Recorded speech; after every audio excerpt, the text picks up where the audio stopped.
This is Out of Bounds.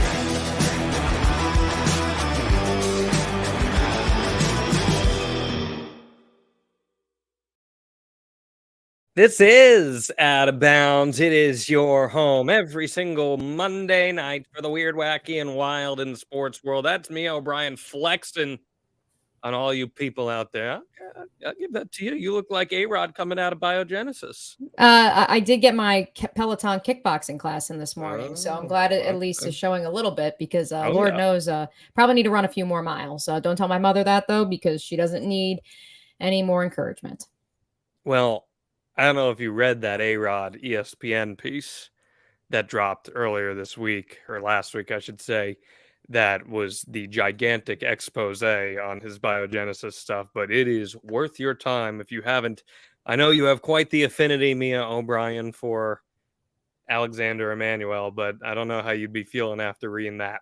I mean, I pay homage to him in my X or Twitter bio, whatever we're calling it these days, as long as it's free.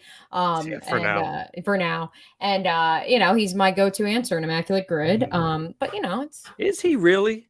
He's your oh yeah, go-to? absolutely. Whenever it's anything that's 40 stolen See, bases, 100, that's yeah. interesting to me Yep. because that's going to kill your rarity score using him. Yeah, I know, but it's also a guarantee that I'll be correct though. That's fair. I'll give it And to you. and also like You're just I trying will to pass. You're just right. trying to Well, I pass. also I will get it. save them in my back pocket for Mhm. I'll try to answer the tougher ones. Okay. And then he usually is the answer for a lot of those overlapping. I see. I see.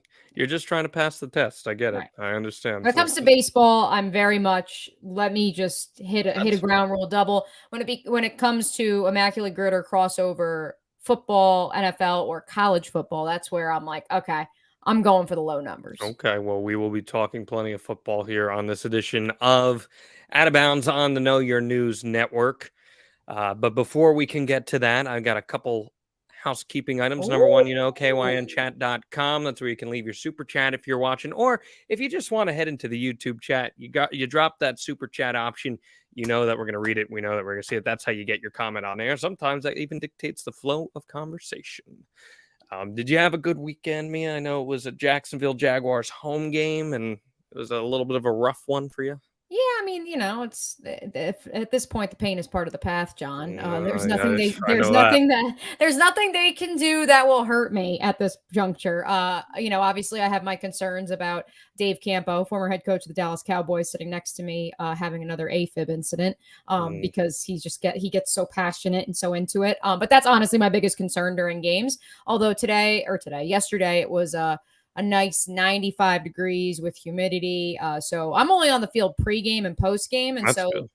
yeah, so I was only out there for 2 hours and I felt it. So God bless the fans that sat through that entire debacle on both sides. A dip in the pool over there. Yeah, this is definitely a game that if you're going to come to Jacksonville in September, you probably want to get the pool tickets. Yeah. But yeah, I mean, honestly, it's funny that Patrick Mahomes threw for 300 yards because you didn't feel like it most of the game. Both sides of the ball in terms of offense were abysmal. So, well, the craziest thing about Patrick Mahomes is that his dad played Major League Baseball, and the drummer for Nirvana is the lead singer for Foo Fighters, and I got to see them last night, and that's why I've got a hoarse voice. So, and wait, there's one more to that. I mean, did you know there's a lot more than one? But a certain Patriots former wide receiver that played college lacrosse? Chris Hogan did play college lacrosse. Yeah, let's talk about the Patriots some more, John. And we will do just that. But before we can, Mia, I gotta send out this opening toast. Okay, I've got this tequila seltzer high noon. Oh, look! You're not usually a seltzer guy. Hold on, let's get the ASMR ready. Boom! Oh, was that pretty or what? This is to Aaron Rodgers' Achilles tendon. I hope that he's able to get a foot ahead of his recovery. Cheers to that. Imagine. Wait, let's reflect. It was 1 week ago. We sat here doing an episode of Out of Bounds, hyping up like, my God, what is gonna 4 plays, John. 4 plays. But don't worry, he'll be back for the playoffs for a team that has the lowest. I'm just surprised he trusted the doctors to tell him what to do with this injury. I know. But in the words of Kermit the Frog, that's none of my business.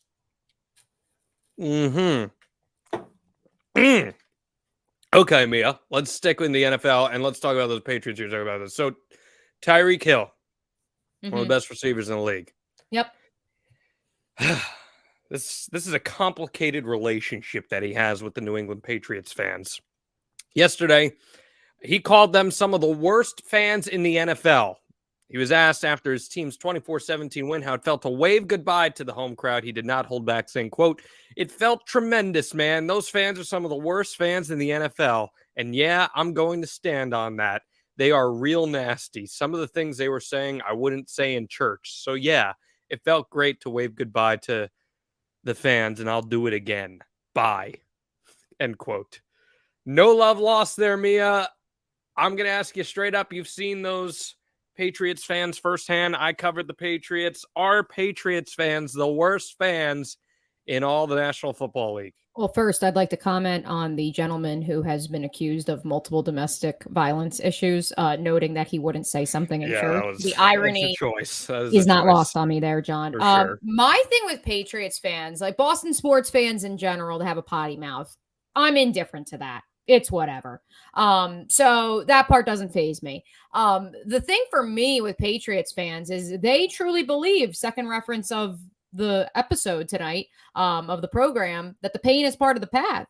As much as our childhood and our entire lifetime has been marred by the Patriots being great, the reality is they had to suffer through 30 years of infutility before they actually could break through and win Super Bowls and be a competitive NFL team. And so I give the old time Patriot fans a lot of credit. Sure. Now, and this is where the argument for me begins. The current Patriot fan has been treated to nothing but success for the better part of 20 plus years. Mm-hmm. And here is where my real issue lies, John. It's not with those Patriot fans that were there as the Patriots attempted a futile comeback against the Miami Dolphins and their high-powered offense on Sunday. My issue is with those fans who, as soon as Tom Brady headed to Tampa Bay, they jumped off the bandwagon.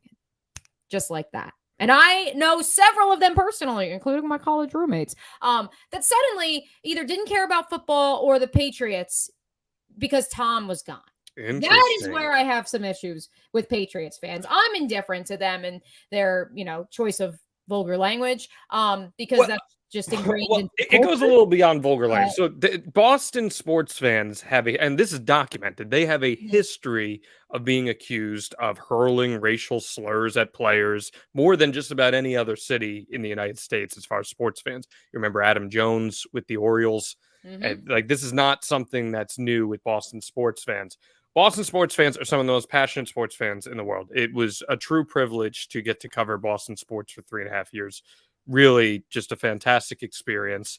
And because they care about sports. They care about sports, I would argue, more than any other fan base in the country. Maybe Philly. I'll give you some. It's neck and neck. It's neck and neck. And I think that they live and breathe with their teams. It's so great because it really just envelopes you in the culture when you're there at an event, even if you're there casually as a spectator or you're covering it, whatever it may be. But there was always a conspiracy against their teams in every conversation that I would have with a sports. And I would be very objective in how I'd cover these things. I covered some great teams. I covered multiple Patriots Super Bowl teams. I covered Red Sox World Series team, a Bruins team that went very far, Celtics team that went very far. The pain is part of the path comes from Brad Stevens, Game 7 of the 2018 Eastern Conference Finals. Covered that team. There's always a conspiracy theory. Always. It is the world versus us. And I'm like, you don't reserve the right to say that when you have won so many things in the last 15 years. You don't reserve the right to. I'm sorry. That's coming off as complaining, in my opinion. You're not wrong. I couldn't agree more. But for me, again, it speaks to they are not casuals for the most part. But Absolutely. And that is where the Tom thing pissed me off. Because all of a sudden, a bunch of them outed themselves as casuals. And they've just been given this birthright of your teams are good. And once your team wasn't good / didn't have the best player in the world, then you were bailing. And so that's where I question. That's where I look at Philly and I look at the futility of those teams and how much those fans suffered through it. And I understand the Eagles went to 4 straight NFC championship games in our childhood, but the reality is how long did they have to wait for a Super Bowl? Let's Phillies World Series in 07 though. is a thing, or 08, excuse me. But other than that, what have they had? Let's expand the conversation, though. We're talking the NFL here. So if it's not the Patriots, who else is an honorable mention? Oh, it's the Cowboys. Come on. So the Cowboys fan base, you're saying? The Cowboys, for me, and I know I'm going to get some pushback for this, it is the New York contingent. Just because that's where a lot of jumping on the bandwagon exists. Sure. And that has been proven over the last month and a half, 2 months of the Aaron Rodgers experience on Hard Knocks. I'm split on the New York thing because the one thing I'll say about New York sports fans can be brutal. I mean, I listen to WFA and I know they can be brutal. Right. But New York sports fans are also extremely self-deprecating to their teams. Like when they're bad, they are. But when they're good, like remember this time no one's good. Everyone's bad. This time last year, when the Giants and the Jets both started 3-0, there were people predicting an all New York Super Bowl and routing out a parade. That's the thing, is when they're bad, they are self-deprecating. When they are good, they are going to beat the entire universe. Everyone's bad. Like everyone is bad right now. But the New York Liberty are the best team in New York sports right now by a long shot, and the Devils, if you count them as part of New York sports. And we will talk some NHL later, by the way. But yeah, I think they're up there. I've been trying to think about this one a lot. I agree with you. The Cowboys fan base. I don't want to put this fan base in, because I love their passion, and that's the Raiders fans. They're crazy. They've had to sit through a lot. And they had their team stripped from their city, which I can't even fathom emotionally what that's like, especially the fact that a black hole exists because of that franchise. And it was literally taken away from them. And so I feel for them. Steelers fans, what's our take on Steelers fans? Extremely passionate. Yeah. And extremely loyal. Steelers fans are very, very loyal. I don't have an issue with Steelers fans. I know several, and I don't have an issue with them. Yeah, Bills fans are crazy, but you got to love but they're lovable. They've been through the ringer. Right? Absolutely. Here, I will say, that's another franchise in the NFL, though. Having gone to school in upstate New York, I can tell you knew who the Bills fans were at Ithaca College.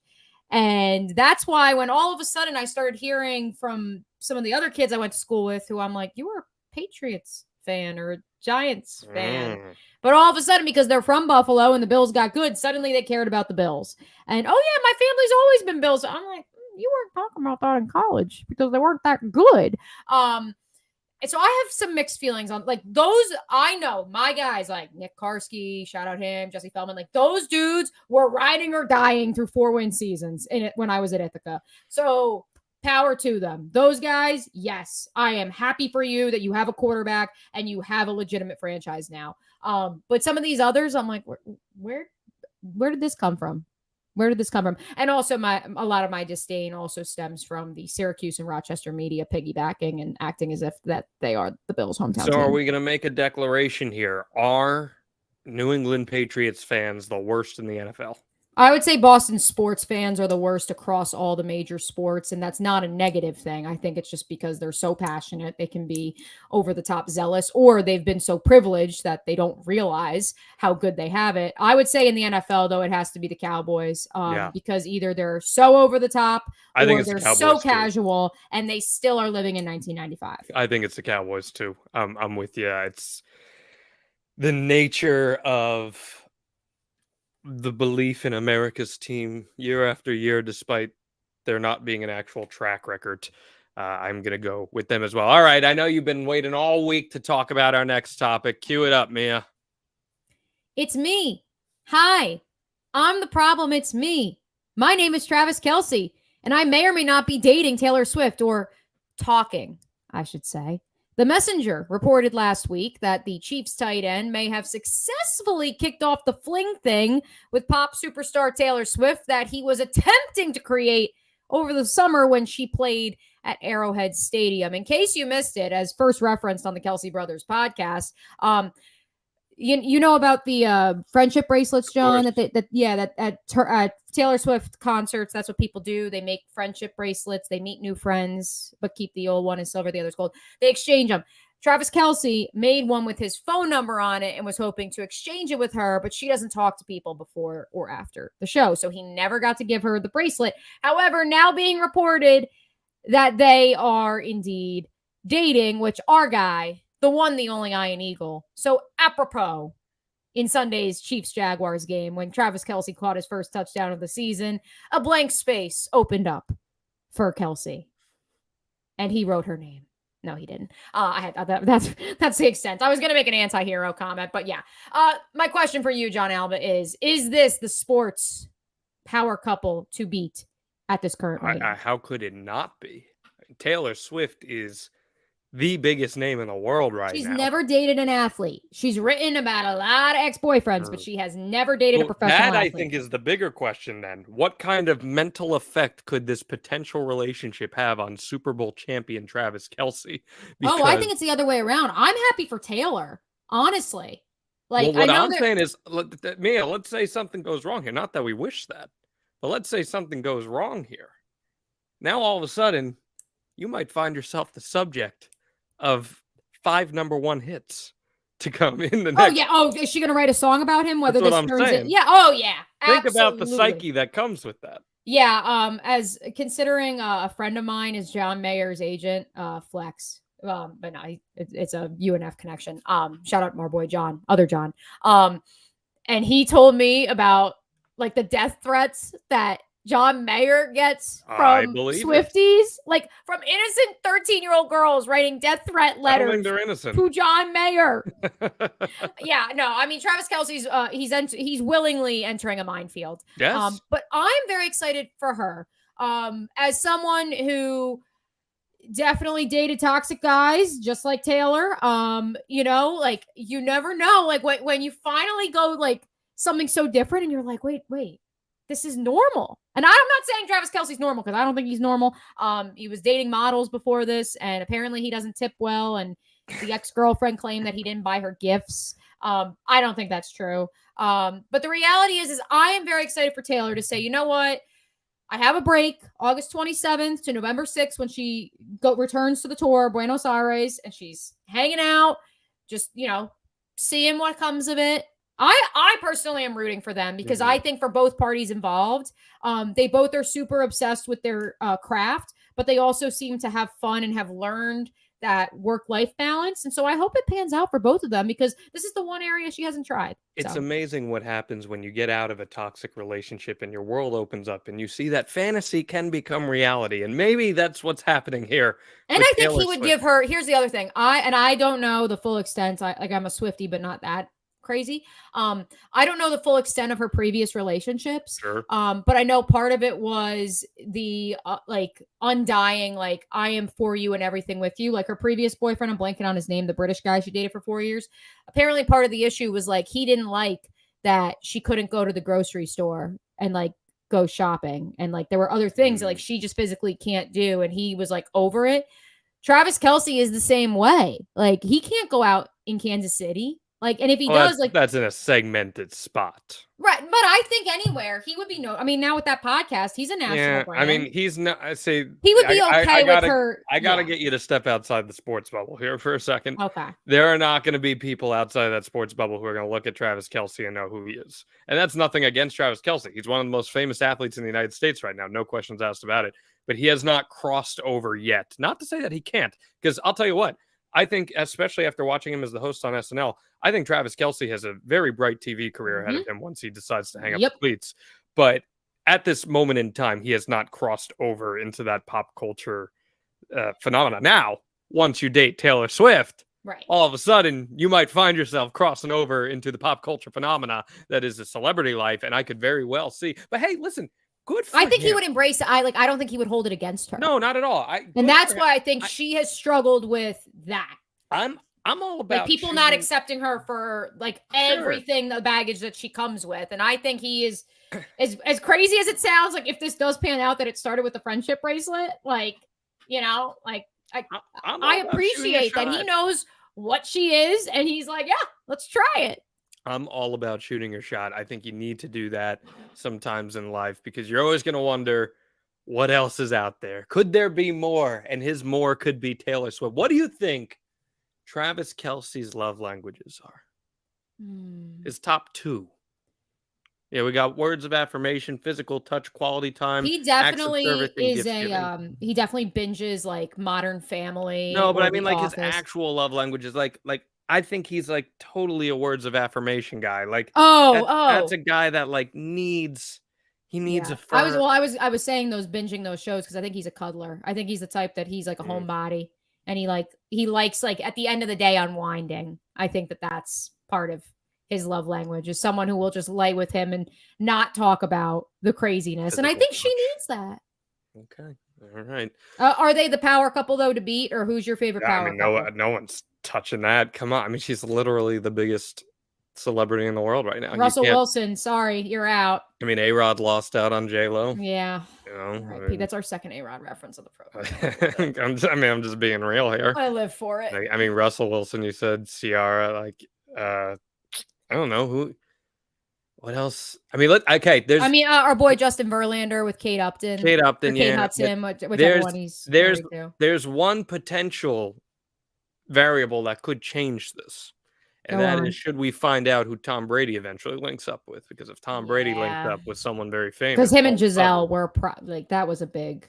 I'm just saying, like, if he Yeah. links up with someone very well known, Right. all of a I hope sudden he here, finds he's another one that like well Taylor's too young for him, but like I hope he finds happiness, like truly. And like that is someone oh hello. I'm so excited about this. I hit my microphone. Like that is someone who was like one of his biggest critics when he played. Like I truly like feel bad for Tom Brady. I say it all the time. Like that is a man who gambled and lost everything. I understand he has 7 Super Bowls. But the reality is he lost his marriage. He was worried he was going to lose his kids. And he probably lost himself a little bit too along the way. And it does feel like he's taking this gap year to kind of repair that. And I hope he figures it out. I hope he finds someone like a Taylor. I hope Taylor, well, I've only ever interacted with her like twice and I have mixed reactions and I've heard mixed things, but I hope for the best because she is my hero, my anti-hero. let's talk about something else that's passionate to you. Okay. Okay, wait. So do you want me to start this one? I know it's whatever your you'd turn. like. Because here we go. John, how do you pronounce that team's name? I would say the Jaguars. Wars, right? Yep. That's how I would say it. Correct. Because that's how it's spelled. Thank you. This has been a hot topic here, apparently, on the internet. Started by CBS Sports. There's an online debate that got stirred asking, how do you pronounce that team name? And the consensus based on CBS Sports was Jaguars. And it's funny because I've always heard that on a bunch of sports programming shows. Including Pete Prisco, who, mind you, is paid by the Jaguars weekly to still do programming. And he said Jaguars. And I was just like, Pete. And then you got this one girl like from Orlando. She's not a girl. She's a CBS host who I think she used to work at Wesh in Orlando. And homegirl is like, yeah, I bleed teal. Like I grew up a Jaguars fan since 95. That Jaguars. And you're just like, my girl. And you're paid to talk for a living. I was so upset. I just don't know where this stems from. I know it's not recent. This has been happening for years. This is not a new thing by any stretch of the imagination. Speaking of big cats, I have a cat currently trying to jump onto a pile of clothing. Terrence. There we go. Terrence, how do you pronounce Jaguar or Jaguar? He's staring at me. I don't think you're going to get an answer on him. I just have never said. It seems like I'm going to say this. It seems like an old white man way to pronounce it as Jaguars. Yes. Or, I mean, with all due respect, it seems like a redneck way to pronounce it. The Jaguars. But I just don't know where. Because maybe that's like the Northeast Jaguars. Like UARS. Because like water. Jaguars, like water, like I don't know. I'm trying to come up with I have always said Jaguars before I moved here to start covering the team. Like as a little kid, I knew the Jacksonville Jaguars. Like you saw a jaguar at the zoo, like not a jaguar. I don't know. I mean, I've got friends texting me now as we talk about this, saying that it's definitely a Northeast thing to say it as Jaguars. Oh my God. Yeah. Like, no, that's how it's pronounced. Okay. So I knew this. I told you this would be a controversial topic on the there are program. regionalisms that exist within all of us. Sometimes we're not even cognizant of it. We're not. When I was in my first year in broadcasting, first off, in college, my senior year of college, I took a diction course to try to get rid of some of my regionalisms. But my first year on air, I would say, you know what, here, actually, better yet, I'm going to type this in our chat here, Mia. How would you pronounce this? How would you pronounce this word? Tournament. You would say tournament. So, So wait, let me. Coming out of college, I would have said tournament. bingo. Me But too. I have a vocal coach. Because so I say tournament. How we were raised in the Northeast, TOURNAM, The NCAA tournament. ENT, was not the tournament. NCAA tournament. Yes. And the first time I said tournament on air, you would have thought I pressed the red button and sent the same people that say park the car. Like, they don't acknowledge the R, the letter R, but and look, there's gonna be weirdos out there who call it tournament and stuff like that. It's not that. I will accept tournament, but my point is, when I said tournament, you would have thought that I insulted someone's grandmother, and I got no less than 5 emails within the first hour being like, showing your true colors. What's that? I said, how dare you? How dare you step into my high school gymnasium and refer to it as a tournament? Do you know who I am? My grandfather put up 34 points in the 1956 state tournament, and his name sits in the rafters there at the Bangor Auditorium. How dare you, John Alba? How dare you? So, yeah, I'm going Jaguars here and not Jaguars. Thank you. Let's talk about more animals on the program. The Colorado Buffaloes. Best mascot, but are they the best team in America? That is the question. They did it again. Dramatic come from behind, 2-score deficit late. They forced double overtime and defeat rival Colorado State, a team that literally won like 2 games last year compared to Colorado's 1. I digress. Coach Prime continues his march to being the #1 celebrity in sports across all levels of football, all sports. Would Deion's noise, though, John, be validated with a win over Oregon next week? I got to be real, Mia. Colorado looked like booty in the first 3 quarters of this game. They did not look like a team that should be considered a top 20 team in the country, let alone a top 10 team. I lied, by the way. Colorado State won not 2, but 3 games last year. 3 games, okay. Yes, 2. I will tell you which games they beat. They beat Nevada, which is Jay Norvell's former team, Hawaii in a nail-biter, 17-13, and New Mexico. Big football powerhouse. We strive for accuracy here on Out of Bounds, so I appreciate the correction. This team looked bad. They could not get forward momentum whatsoever. Deion looked outcoached for the first 3 quarters of that game, and then something clicked. And that's where the magic exists within teams like this Colorado team. Not just in college football specifically, but it happens in other sports too. Every team will have those games where they come out really flat. And you can argue that Colorado even looked a little flat against Nebraska at times too. Oh, absolutely. I mean, it was only 17-13-3 at the half. Sure. And that's a Nebraska team that has a good defense, but their offense is abysmal. But it's the teams, and I hate using tropes like this. And I'm so mad at myself if I'm about to. But it's the teams that respond well with their back against the wall and adversity, even if it's self-imposed adversity. Good teams find a way to win. The good teams find a way to win. And I do think Colorado is a good team with a great quarterback and great speed. And you said what changed? Not that he changed, but Shedeur Sanders took over in the 4th quarter. Mm-hmm. That's what happened. And that is where I am fascinated. Not this season, Colorado, next season, Colorado. Because Shedeur Sanders continues to not only lift his stock in the NFL draft this upcoming April, but in the Heisman race as well. Because without Travis Hunter, they still have plenty of playmakers, plenty of speed. But he is who the show really revolves around. Off script, able to be a pocket passer. Tom Brady is his mentor. I couldn't get over in the Nebraska game just how poised he looked in the pocket. And he got sacked 7 times. That offensive line has issues. But just the way he calmly navigates that offense, it's a credit to the OC. It's a credit to Deion, who obviously has equipped him with what he needs to succeed. But that guy would be successful independent of who his father is. And that is where, what do you think happens next? Well, so then you put them against a team that historically scores a lot of points in Oregon, but that's also a team that survived by the skin of its teeth. And they covered too, John. Don't you forget. They did cover. Texas Tech last week. So a win for Colorado in a game like that, Mia, let's say they do it.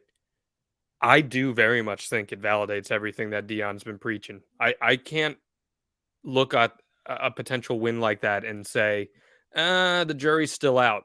They win a game like that, and I think we're talking about a team that we have to consider a contender in college football this year.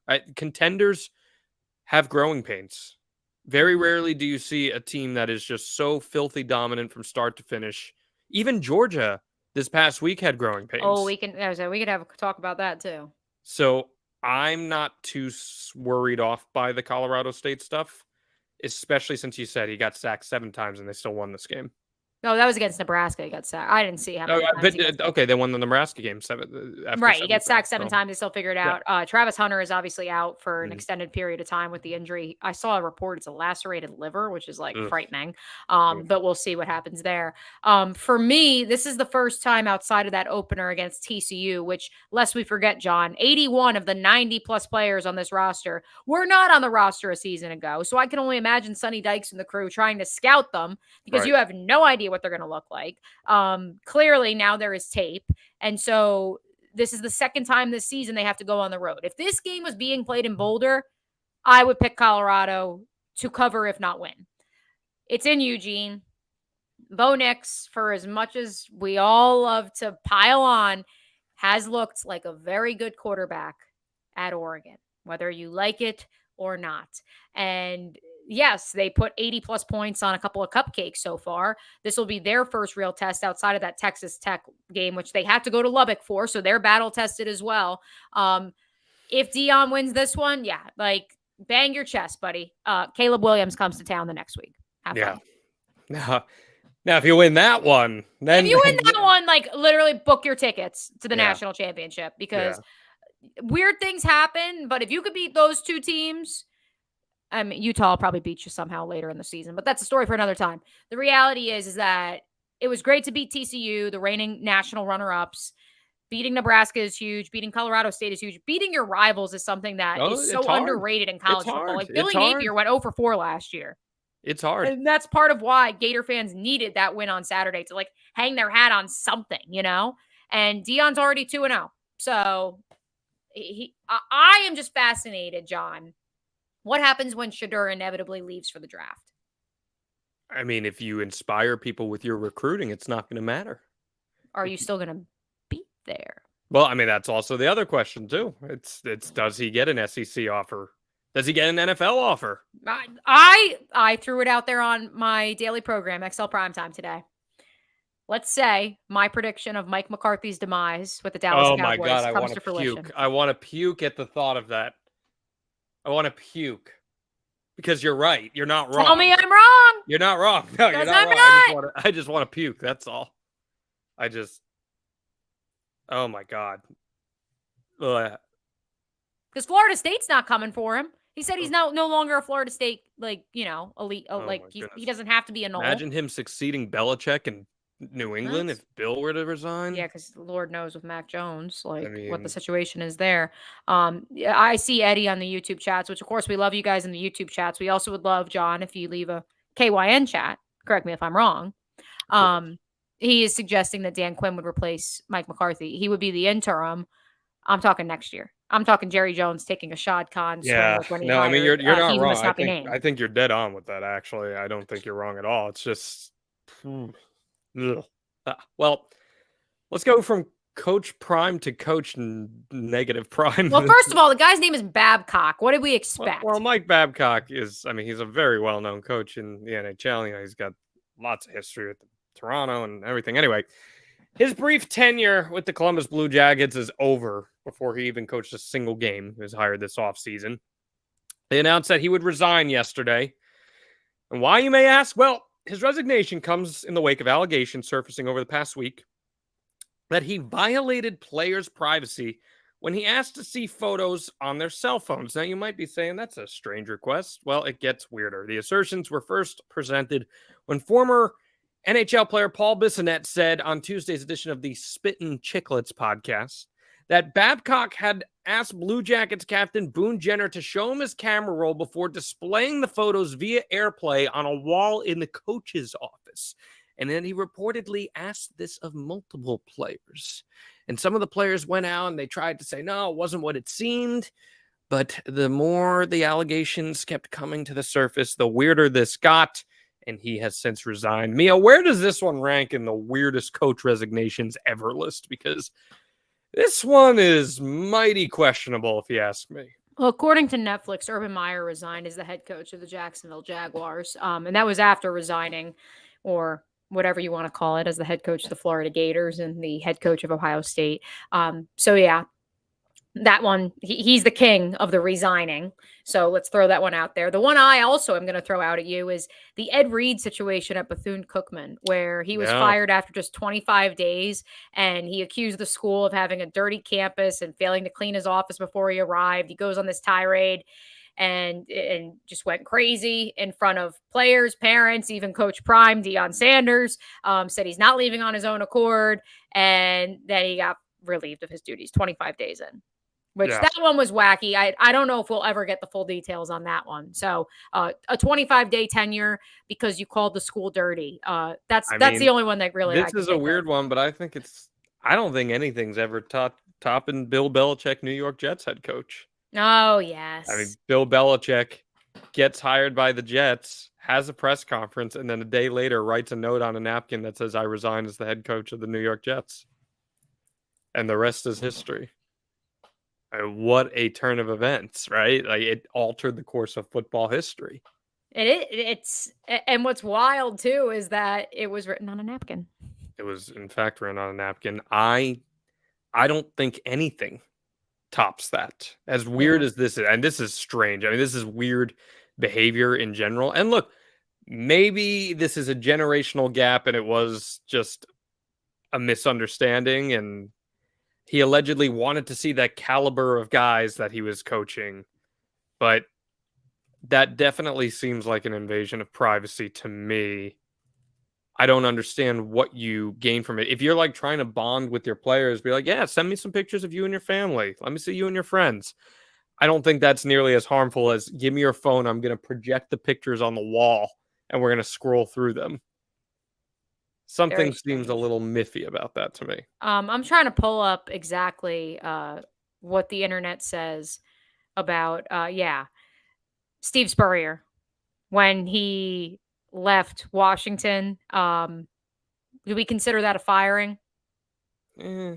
I mean, because my other one would be Bobby Petrino. Petrino's up there. Yeah. Nick Saban with the Dolphins is up there. Yeah. After saying, I am not going to Alabama, I am right here in the NFL to stay, and then bye.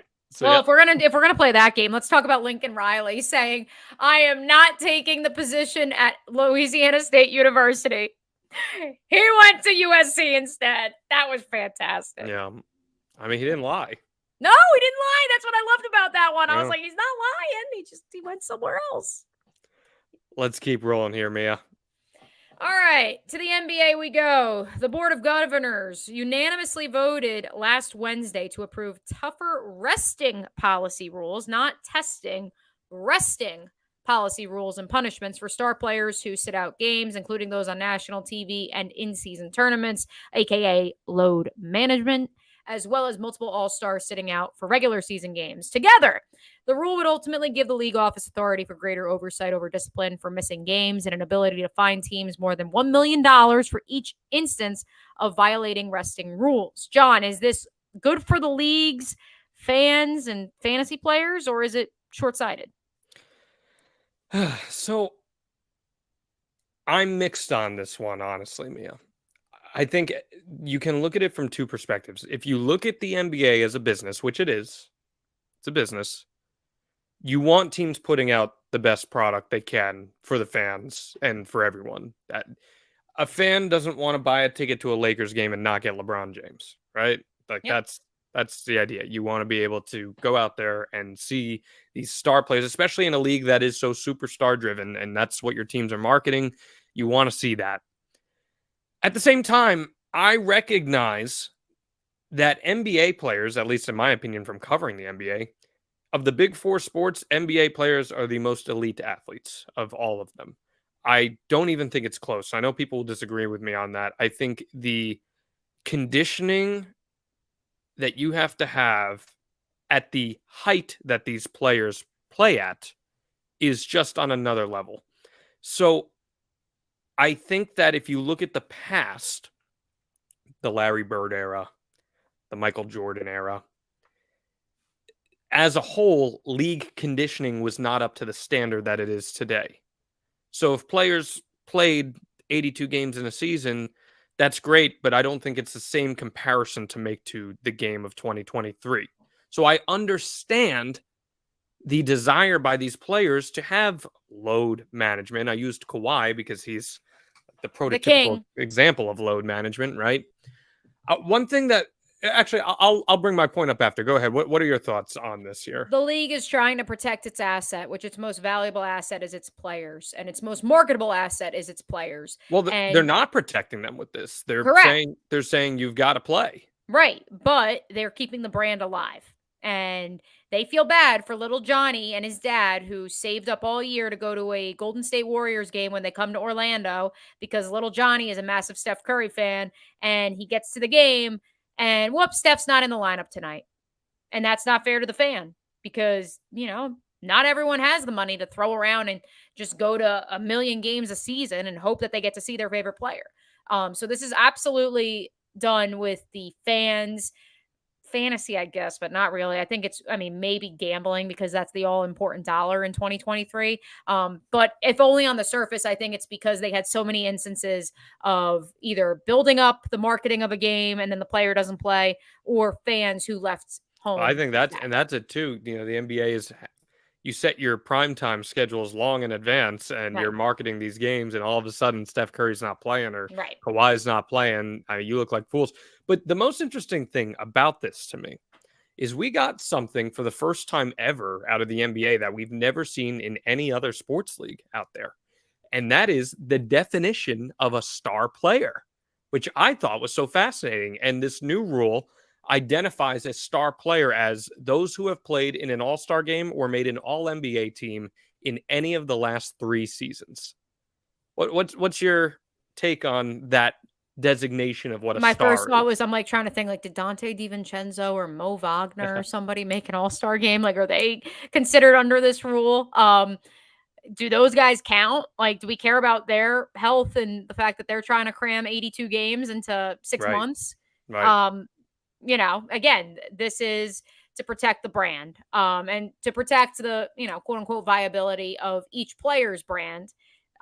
Because if they rest too much, they feel like then they're not making the fans happy, and then they won't sell as many tickets or endorsements. I just think it was really So, fascinating to get a cold hard definition of what a star is. And now it's going to alter how I think about that in context of other sports too. It's like, what is a star? And if it's they made an all-star game in the last 3 years or they were all Brett league, Hundley, baby, Snoop Huntley, he is an all-star. there you go. I mean, Major League Baseball has a rule that every team's got to have a representative, so you could have a booty team, but someone's got to be there. So does that make them a star? I don't know, but maybe under parameters they are.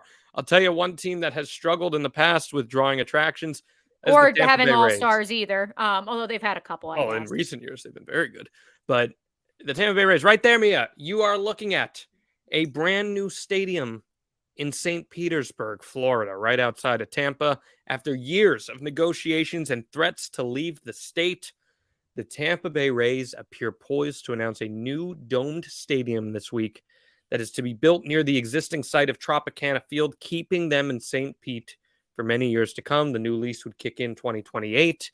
It will be more than half funded by the team, and they're still trying to figure out how to get the rest of the funding. It does seem like this is going to move forward here. But the question then becomes, Mia, will Rays fans actually care that they're keeping this team? They traditionally rank near the bottom of the league in attendance, despite having, over the course of the last 15 years, one of the better teams in all the league. Will these fans actually care they're keeping their team? Have you been to downtown St. Pete recently in the last year? Yeah. Okay. Like, I was blown away. I hadn't been since 2019 until I went this summer, and I was blown away with the bustle of activity, how much they're expanding it. Like, it honestly made me stop and be like, how do the Rays not draw? And granted, I was there during a weekend in which the Braves played the Rays, and so a lot of people will drive in for the Atlanta Braves, which is unfortunate because Tampa Bay Rays are also making the playoffs this year, and I don't know if people, everyone was, even knew that. And so I think they're going to market it as a destination. I think that the city of St. Pete is doing a tremendous job between the rail car system, all the restaurants and the high-rise apartment complexes that they've built. I think they're doing a tremendous job of taking St. Pete and changing it from a place that people go to retire and die to a place that young people want to live. Now, do I think moving into Tampa and by Ray J and the rest of the sports complexes, even downtown by Emily Arena, would that be a smarter ticket draw? Absolutely. Putting it out on an island in St. Pete, which, I mean, let's be real, you get to Tampa, you got to drive another 25 minutes, 30 minutes. Do people really want to do that? I'm not so sure after you've been dealing with I-4 for how many hours. And so, yes, that part, well, they want to be out. But I would gamble on downtown St. Pete because I think it's up and coming. They wanted to be out near Ybor City at one point, and that wasn't going to happen. I'll say this about Rays fans. They've been ranking bottom 3 in attendance for pretty much the last decade in Major League Baseball. And the one encouraging thing about it is as the years have gone on, each year it keeps going up and up and up marginally. If your team sees an investment in the future, they will come. And I mean, I hate to say the stereotype here, but if you build it, they will come. And I think that their fans recognize that they play in the worst stadium in baseball, or if not the worst, the second worst. You could argue Oakland might be the worst, but they play in one of the worst stadiums in baseball that is so outdated that the power barely stays on during games. The power has gone out at 2 games I've been at Tropicana Field. But they have a Devil Ray, they do have a Devil Ray tank. Yes, they do. You could pet the Devil Rays. But I love that. Maybe they'll bring that over to the news. I hope they do. That's my only request. I think there is listen, Florida's a huge baseball state, right? It is huge. Like the number 1 feeder to Major League Baseball and college baseball. That's why there has to be a market there, especially with how successful Tampa sports have been in the last 5 years. But then look at the Miami Marlins, John. But the Miami Marlins, what's been their problem? Horrific ownership. And the Rays have had not great ownership, but the Rays appear poised to be willing to dish out some money, and they're so good at developing prospects. I mean, this is not their fault at all. It appears they're totally going to get burned by the Wander Franco stuff and giving out that big contract, but I think they'll be able to get most of that money back. And you show that you're willing to be in on a big-time star. I think that will change. I mean, when have the Tampa Bay Rays ever gone all in on getting a superstar? They've never. It's never happened. So if you it's like the Cincinnati Bengals with Joe Burrow. So if you can show your fans that you're actually willing to go out there and go sign a big free agent, your team is good enough that you're an attractive destination. Throw in a good stadium, all of a sudden I think you're changing the culture there. And on top of this, here's the last thing I want to say on this before we get to Beast of the Week. The Tampa Bay Rays now have been around for 25 years. Okay. We are at the point now where kids who are born after that are becoming adults, having grown up Rays fans.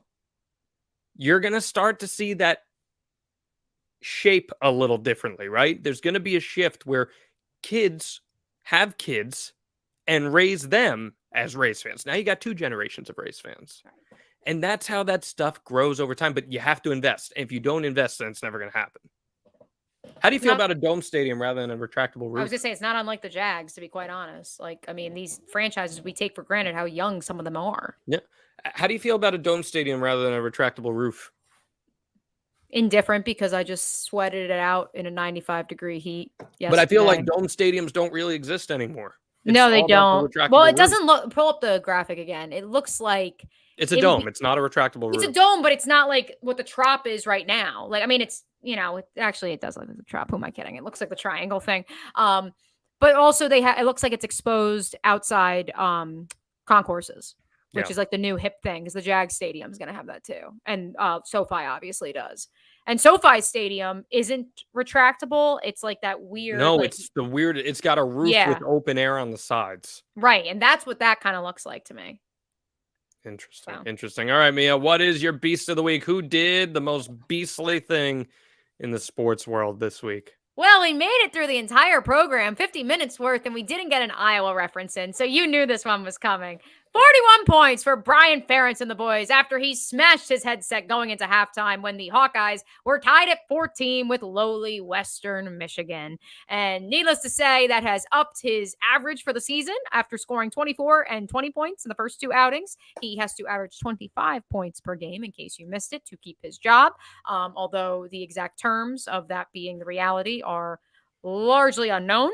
But the drive to 325, as we like to call it on X or Twitter, is alive and well, John Alba, because now we're ahead of schedule and then have to face Penn State and Michigan State back-to-back weeks.